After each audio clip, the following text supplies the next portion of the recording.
Genghis Khan, born in 1162, holds the title of the greatest conqueror in human history. His armies formed the colossal Mongol Empire, the largest land empire ever known. In addition to his military exploits, Genghis Khan led a personal life marked by numerous relationships. With 6 wives and about 500 concubines, he left a significant genetic legacy.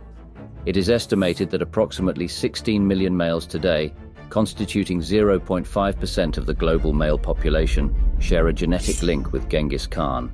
This extensive lineage, however, was established through a systematic approach involving abuse, pillage, and kidnapping whenever Genghis Khan's army conquered a new city. The ruthless efficiency with which this brutal routine was carried out is noteworthy. The army executed widespread killings, sparing neither men, animals, nor older individuals. The captured women were sent to Genghis Khan, but how did he treat them? Let's unveil the secrets of time.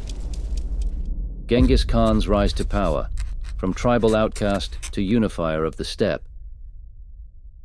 The sprawling grasslands of Central Asia, stark and unforgiving, have witnessed the rise and fall of countless empires throughout history. But few figures left a mark as profound as Genghis Khan, a man born into obscurity who through sheer force of will, strategic brilliance, and a touch of ruthlessness, forged one of the greatest land empires the world has ever seen. His birth name was Temujin, born around 1162 into a minor nomadic tribe of the Mongolian steppe. His early life was anything but privileged. Temujin's father, a chieftain, was poisoned by a rival tribe when he was still a boy. His own tribe, seeing weakness, abandoned Temujin, his mother, and his siblings to fend for themselves on the harsh plains. Survival became the first and most brutal lesson young Temujin learned. Yet from this crucible of adversity, a formidable leader emerged. Temujin possessed a keen intellect and an astute understanding of human nature. He forged alliances with other outcast individuals and smaller clans, gradually building a following based on loyalty rather than the traditional bonds of blood. His reputation grew. He was skilled in horsemanship, archery, and the art of steppe warfare. But more importantly, Temujin was a visionary, seeing beyond the petty tribal squabbles that had fractured the Mongols for centuries. One of Temujin's crucial early moves was his marriage to Borta, daughter of a neighboring tribal leader. This union was about more than love, it was politically savvy. It solidified important alliances and became a cornerstone of his growing power base. However, their happiness was short-lived. In a brazen raid, a rival tribe, the Merkits, kidnapped Borta. Temujin, fueled by rage and determination, rallied his still small band of followers. In a daring rescue mission, he defeated the Merkits and reclaimed his wife. This victory echoed across the steppe, painting Temujin as a decisive leader with the will to protect his own. This was a turning point in Temujin's path. He recognized that traditional tribal structures, where loyalty depended on often fickle kinship ties, created instability. He radically began to reorganize his followers, breaking down clan affiliations and forging new units based solely on loyalty, skill, and merit. His was a meritocracy of the battlefield. Commanders were chosen based on their prowess in war, not their birthright. His soldiers were rewarded handsomely for their valor and loyalty, creating a fierce force motivated by both respect and the potential for gain. Temujin's reforms also extended to the very nature of Mongol warfare. He emphasized speed, mobility, and the use of coordinated mounted archer attacks, tactics ideally suited to the open steppe. The Mongol army became a whirlwind of deadly efficiency, able to strike with devastating surprise and melt away before a slower, heavier enemy force could counter. As his power grew, so did the resistance against him. Rival tribes, feeling threatened, united under the banner of Jamukha, Temujin's former blood brother, turned bitter enemy. The steppe erupted into years of warfare, with shifting alliances and bloody clashes. Through a series of strategic battles and the relentless weakening of his adversaries, Temujin gained the upper hand. His victory against the powerful Naiman tribe marked a significant turning point, bringing a vast new territory under his control. Tears on the Silk Road, the brutal fate of women captured by Mongols. The thunder of horses' hooves, the clash of steel, the smoke of burning cities. These are the familiar soundscapes of Mongol expansion. As Genghis Khan and his successors carved out one of the largest empires in history, the lives of countless women were irrevocably altered. Conquest brought captivity, and with it, a spectrum of experiences shaped by the brutal realities of warfare and the Mongols' complex social structures. The fall of a city did not merely signify a change in rulers, it meant the shattering of entire societies. Women were among the spoils of war, ripped from the lives they knew and thrust into an uncertain future under the dominion of their conquerors. The experiences of captive women under the Mongol Empire were far from monolithic. One woman might be taken as a wife by a high-ranking Mongol warrior. Though her new life would undoubtedly be marked by a loss of autonomy, she might find relative security and a degree of status within her husband's household. For her, captivity opens a path to survival, even if it permanently severs ties to her homeland. Another woman might be given as a gift to a lower-ranking soldier. Here, her vulnerability increases drastically.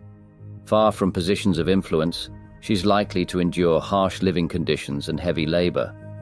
The ever-present threat of sexual violence would loom over her, a constant reminder of her precarious status within a society that valued her primarily as property. Many captive women faced outright enslavement. They could be sold as domestic servants within the Mongol Empire or traded along the vast Silk Road networks, disappearing into households in far-flung corners of Asia. Their labor and their bodies were commodities, their identities erased at the whim of their owners. Such was the power imbalance between victor and captive that any resistance on their part was likely to be met with swift, brutal punishment. The captured women who were considered beautiful, however, experienced a rather different fate and were sent straight to Genghis Khan. Beyond the yurt, the women's legacy of the Mongol Empire. While captured women often suffered terrible treatment, Mongol women enjoyed numerous privileges and were generally better off than women in many other societies. In traditional Mongol beliefs, it was seen as beneficial if a man's wife was older, because she was considered wiser and could offer guidance in worldly matters. Not listening to a wife's advice was viewed as unmanly and immature. During the Mongol Empire, women rejected customs like veiling, foot binding, and seclusion, engaging instead in activities like horse racing, warfare, and public sports. Genghis Khan valued the counsel of women, recognizing their ability to manage households and territories. Genghis Khan's daughters-in-law held prestigious titles like Beki or Khatun, while his sons-in-law had less recognition, often serving in the army and facing high mortality rates. Mongol women could inherit property and take charge of families if their husbands passed away. In matters of intimacy, Mongol women were known to take the lead, even having the right to publicly address marital issues. For instance, a wrestling champion's wife once approached Ogodei Khan because her husband neglected her due to athletic training. In Mongol society, the father's identity mattered less compared to the mother's success in raising children. Kutulun, a famous Mongol wrestler and descendant of Genghis Khan, refused to marry unless her suitor could match her strength and wager 100 horses. She proved formidable, accumulating a vast number of horses over time. Genghis gift, most beautiful women. After a successful conquest, Genghis Khan would ask about the most beautiful women in that region. Upon hearing a description of a particularly beautiful woman, he would declare, "I will find her." Genghis Khan chose the most attractive women for himself. He had a preference for women with small noses, rounded hips, long hair, and beautiful voices. Genghis used a point system to judge women, and if a woman's score was too low, he would give her to his officers. After the plunder and killings, the Mongols would gather near heaps of dead bodies, feasting heartily. It was during these feasts that young women were presented before Genghis Khan and his army. Taking great pleasure in intimate relationships with the wives and daughters of enemy kings, Genghis Khan believed it would transfer the strength of the enemy king to him and spiritually devastate him by violating his loved ones. Genghis Khan cleverly employed sexual assault as a weapon alongside the violent tactics used to eliminate all opposing men. He also used women as tools for peace by sharing them between rival clan groups. The irony lies in the fact that he banned adultery while freely engaging in sexual assaults and devastation of women. Once the victory celebration started, the commander to the common soldier had equal rights. Beautiful young women had first to be handed over to Genghis Khan. His army chiefs believed that he had extraordinary sexual powers because of the ability to sleep with many women every night. He liked to be intimate with the wives and daughters of rulers he defeated. Genghis Khan had 4 main wives who held special importance, but he also took a woman from each tribe he conquered. For instance, when he conquered the Tangut, he married Chaka, the daughter of the clan leader. When dealing with the Jin dynasty in China, they offered him one of the emperor's daughters and other valuable items. Genghis Khan retained some of the women he received, but married off others to his commanders and subordinates. He strategically used women as diplomatic tools between different clan groups and arranged marriages for his own children to maintain peace. When Genghis Khan married Yesugan Khatun, a Tatar woman, she saw it as a chance to bring her sister into the leader's presence. Yesugan requested Genghis Khan to locate her sister Yesui, who had been taken to unknown places after a raid on her village.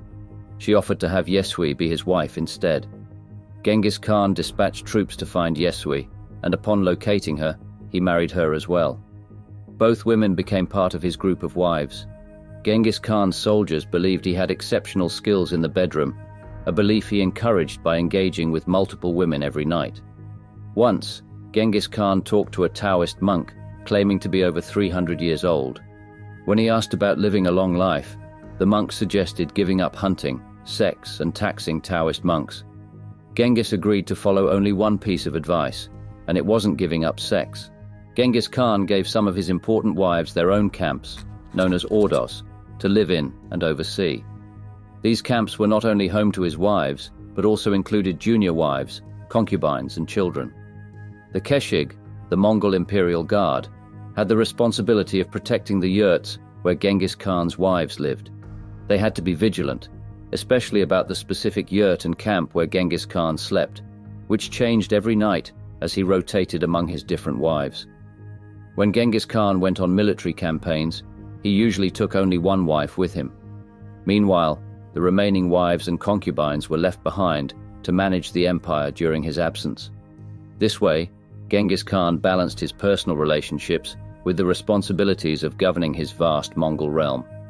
Genghis Khan's romantic life involved both forced relationships and consensual unions. Despite having concubines, he displayed considerable respect and love for his wives, particularly his first wife, Borte. Genghis and Borte were promised to each other by their parents at the age of 10 and married when Genghis was 16. However, their early union faced a challenge when the rival Merkit tribe kidnapped Borte. In the Mongol steppes, stealing women from other tribes was common practice. Genghis, following his father's example, retaliated against the Merkits, rescuing Borte after 8 months of captivity, during which she had been subjected to repeated assaults. Shortly after her rescue, she gave birth to a son named Yochi, whom Genghis accepted and treated as his own, despite lingering doubts about his biological parentage. Genghis valued Borte's counsel and respected her opinions. In Mongol society, men believed that wise wives could prevent them from making foolish decisions. Borte eventually became the Grand Empress of the Mongol Empire, and only sons born to her were considered Genghis's legitimate heirs. While polygamy was accepted in Mongol society for those who could afford it, Genghis, a wealthy man, had 6 wives. His affection for his second wife, Kulan, was notable, as she accompanied him on many military campaigns. Additionally, Genghis married 2 Tatar princesses after defeating their father in battle. Each wife had her own tent, along with her children, and ruled over a distinct territory. Among all his wives, Borte held the most significant influence and power in Genghis Khan's life. Unsolved mysteries. Was Genghis Khan castrated to death? In 1226, Genghis Khan came back from Persia to quell a rebellion by the Tangut in China. While he was away, the Tangut royal family had regained their independence. Legend has it that on the night before the crucial battle in 1227, Genghis had a dream of red blood on white snow. His oracles explained that the blood symbolized the Tangut prince's blood, and the snow represented the prince's daughter. The following day, the Mongols triumphed over the Chinese and killed the prince. Genghis Khan claimed the prince's beautiful daughter as a prize, taking her to his tent. As he was about to assault her, she revealed a hidden dagger from her hair and castrated him. The princess then ended her own life by jumping into a river, now known as the Gol, the River of Princess. Since then, people have questioned whether Genghis Khan's death was a result of this castration incident. Since Genghis Khan's tomb remains undiscovered, the true cause of his death remains unknown. Some speculate that the rumors surrounding his demise were spread by his enemies aiming to disgrace him. Further complicating the specifics of this matter is that Genghis Khan's funeral was attended by 2,000 guests and 200 soldiers. After the ceremony, the soldiers slaughtered all the guests. Upon returning to their garrison, those soldiers were then slaughtered by other soldiers. So Khan's tomb is fully lost to history, and his DNA can't be analyzed. Genghis Khan's descendants wielded influence in Asian societies for centuries after his death. Their elevated social status allowed them access to more women, and consequently, more offspring. Notably, Genghis Khan's son Toshi had 40 sons, while his grandson Kublai Khan, renowned for hosting Marco Polo, had 22 legitimate sons and regularly expanded his harem. The lineage of Genghis Khan extended to Babur, the founder of the Mughal Empire in India, who, like his forefather, had multiple wives and children.